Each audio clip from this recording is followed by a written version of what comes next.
जीवन और मृत्यु के बीच सिर्फ एक ही डोर है और वो है हमारी नाक से बहती यह सांस। जब तक ये सांस है तब तक जीवन है और इस डोर का टूटना ही मृत्यु है।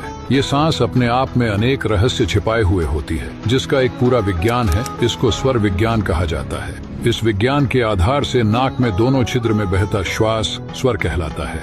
बाएं नासिका में चंद्र स्वर और दाईं नासिका में सूर्य स्वर बहता है। चंद्र स्वर में इड़ा नाड़ी होती है। ये स्वर ठंडी प्रकृति का होता है। जब सांस इससे आता जाता है तब शरीर में ठंडकपन आती है। ये स्वर हमारे दाएं मस्तिष्क को सक्रिय बनाता है, जबकि सूर्य स्वर में पिंगला नाड़ी होती है। ये स्वर गर्म प्रकृति का होता है। जब सांस दाएं से आती जाती है तब शरीर में गर्मी आती है। यह स्वर बाएं मस्तिष्क को सक्रिय बनता है। सुबह उठने के बाद से 1 घंटे तक एक स्वर चलता है और फिर यह स्वर शरीर की आवश्यकता के अनुसार अपने आप बदल जाता है। ये स्वर परिवर्तन बड़ी बारीकी से होता है। व्यक्ति को इसका एहसास तक नहीं हो पाता। जब स्वर बदलता है तब कुछ देर के लिए ऊर्जा मस्तिष्क के मध्य भाग में बहने लगती है। उस समय ऐसा लगता है कि मानो दोनों स्वर चल रहे हों। और इस स्वर परिवर्तन के समय एक तीसरी नाड़ी चलने लगती है, जिसको सुषुम्ना कहते हैं। यह नाड़ी आध्यात्मिक दृष्टि से बड़ी महत्वपूर्ण होती है।